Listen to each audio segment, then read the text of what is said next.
नंदी अपने पिताजी से कहा कि मैं तपस्या करने जा रहा हूं, और तपस्या करने के लिए चले गए भगवान नंदी। भगवान शंकर का कठोर तप।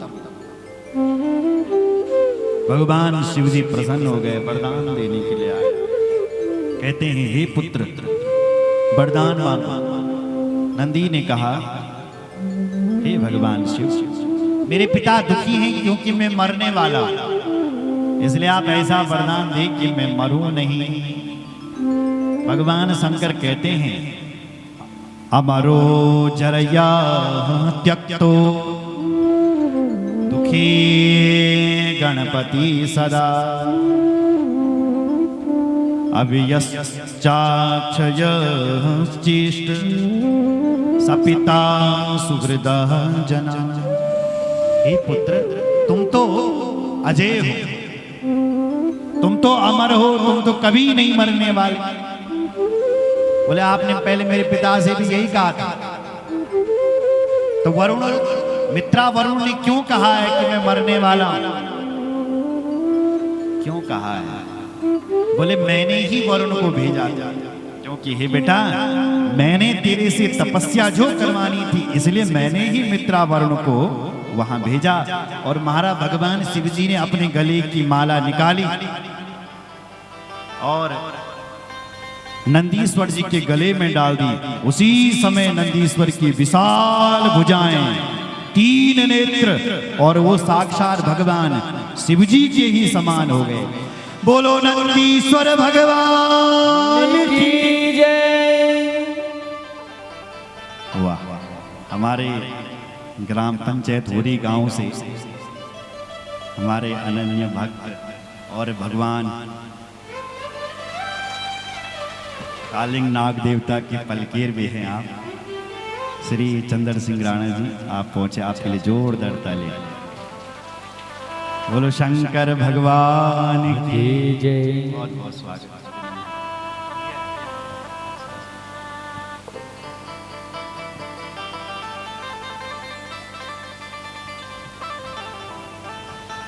बोलो शंकर भगवान की जय। बोलो शंकर भगवान की जय। शिव जी ने अपने गले की माला निकाली और भगवान नंदी के गले में डाल दी, और उस माला पड़ने से नंदी साक्षात शिव जी के समान हो गए। महाराज 10 भुजाएं हो गई उनकी, द्वितीय शिव के समान हो गए।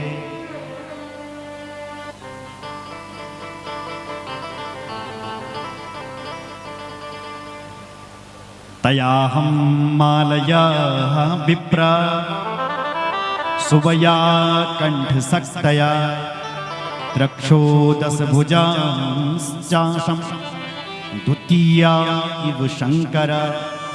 कहा कि नंदीश्वर द्वितीय शंकर के समान बन गए।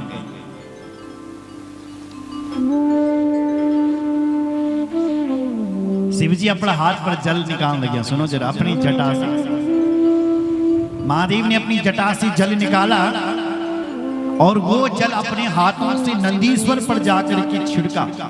नंदीश्वर पर वो जल फेंका महाराज, छिड़का महाराज, तो उस जल का अभिषेक हो गया। किसका? नंदीश्वर का। और नंदीश्वर का उस जल से अभिषेक हुआ और धरती पर 5 नदियां प्रकट हो गई। शिव जी की इतने जल निकालने से थोड़ी सा जल, 5 नदी। कौन कौन सी नदी? जटोदका, त्र्यस्त्रोताश्च, वृषध्वानिरेतिवसै, स्वर्णोदका जम्बू नदी, पंचनद्या परिकीर्तिता।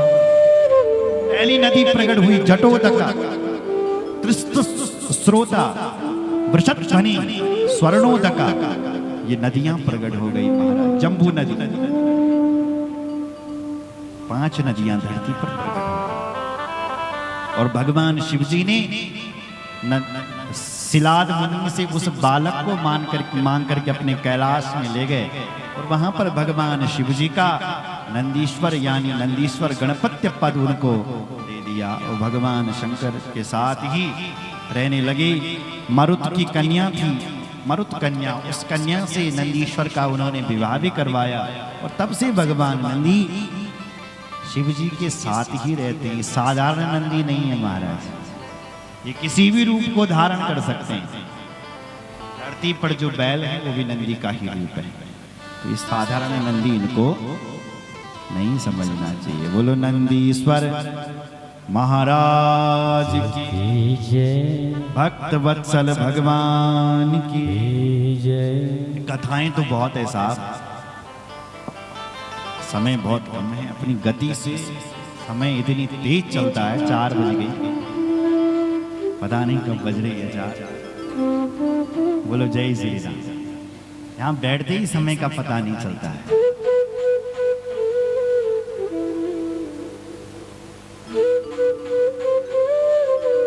बोलो रामचंद्र भगवान की हर हर महादेव। आगे भगवान भैरवनाथ की कथा का निरूपण किया गया है। भैरव देवता जो हैं वो भगवान शंकर के पूर्ण अवतार कहे गए। भैरवा पूर्ण रूपो ही शंकरस्या परमात्मन ऊढस्तम्भेन जानन्ति मोहिता शिव मायया। जो बल भैरव जी को शिव जी के स्वरूप में नहीं देखता है, उसकी मति को तो शिव जी की माया ने हर दिया है। इसलिए भैरव देवता को साक्षात शिव समझना चाहिए। पूर्ण रूपो शिव साक्षात। जब ब्रह्मा जी भगवान सदाशिव का अपमान कर रहे थे, मैंने आपको कथा सुनाई है कि मैंने शिव जी के शिवलिंग का पता लगा लिया। ब्रह्मा जी कह रहे प्रमाण क्या है? बोले ये केतकी का फूल प्रमाण है। तो तब भगवान शंकर को क्रोध आया था और भगवान शंकर के क्रोध से यानी भ्रू मध्य से भगवान भैरव का प्राकट्य हुआ और भैरव भगवान को कहा कि जाओ, जिस मुख से ब्रह्मा जी झूठ बोल रहे हैं ब्रह्मा जी का सिर काट दो। तो भैरव देवता गए और ब्रह्मा जी का सिर काट दिया। ब्रह्मा जी के पहले 5 सिर थे। आप कहेंगे ब्रह्मा जी तो 4 सिर, तब से 4 सिर वाले हो। ब्रह्मा अलग अलग होते हैं साहब, थोड़ा आप समझो मेरे। कई ब्रह्मा अलग ब्रह्मांड के अलग ब्रह्मा होते हैं। ब्रह्मांड क्या है? पातालस्य ब्रह्मलोक पर्यंतम। पाताल से लेकर के ब्रह्मलोक पर्यंत तक एक ब्रह्मांड कहा गया है। मतलब नीचे के जो लोग हैं, अतल वितल सुतल तलातल महातल सातल पाताल, 7 लोग, और 7 लोग ऊपर के भूर्भुवः स्वः महा जन तप और सत्य, सत्य लोक में ब्रह्मा जी बैठे रहते हैं। तो एक ब्रह्मांड हो गया। तो ऐसे कई ब्रह्मांड जो भगवान शिव जी के रोमों में रहते हैं। ये रोम कितने? 350 करोड़। तो उतने ही ब्रह्मांड है। कलयुग की आयु है 4,32,000 वर्ष। इसको दुगनी कर दो तो द्वापर की आयु बन जाती है 8,64,000 वर्ष। द्वापर की आयु में कलयुग की आयु जोड़ दो तो त्रेता की आयु निकलेगी। त्रेता की आयु में कलयुग की आयु जोड़ दो तो सतयुग की आयु निकल के आती है। तो हमारे 4 युग बीत जाते हैं। ध्यान से सुनो, इधर देखो। तो जब हमारे 4 युग बीत जाते हैं तो इसको महायुग कहते हैं। और हमारे 4 युग जब 71 बार बीते, कितनी बार? सुन लो, 71 बार एक मनवंतर होता है। क्या होता है? एक मनवंतर मतलब इंद्र की आयु। इतनी आयु का इंद्र है। कितनी आयु का? जितने हमारे सतयुग, द्वापर युग, त्रेता युग और कलयुग जब 71 बार बीत जाएंगे तो एक मनवंतर होगा। तो मनवंतर में त्रिलोकी का प्रलय होता है। त्रिलोकी का प्रलय मतलब ये धरती लोक, अंतरिक्ष और स्वर्ग लोक, इसका प्रलय हो जाता है जब इंद्र बदलते हैं। और जब 14 इंद्र बदल जाते हैं। कितने इंद्र? ध्यान से सुनो। जब 14 मनवंतर हो जाते, जब 14 इंद्र बदल जाते हैं तब ब्रह्मा जी का एक दिन होता है। जब 14 इंद्र बदलेंगे और ब्रह्मा जी का जब एक दिन होता है तो ब्रह्मा जी के एक दिन को कल्प कहा गया है। कल्प मतलब ब्रह्मा जी का एक दिन पूरा होगा। तो अलग अलग कल्प में भगवान के अवतार होते हैं। तो ऐसे ही जब 100 कल्प हो जाते हैं, जब ब्रह्मा जी 100 साल के हो जाएंगे, ऐसे ब्रह्मा जी के 100 साल के, जब ब्रह्मा जी 100 साल के हो जाते हैं तब इस पूरे ब्रह्मांड का प्रलय होता है। 7 लोग नीचे और 7 ऊपर, एक ब्रह्मांड का प्रलय होता है जब ब्रह्मा बदलते। और सुनो, जब 5,40,00,000 ब्रह्मा बदल जाते हैं तब भगवान शिव जी की पलकें झपकती है साहब, सदा शिव की केवल पलकें।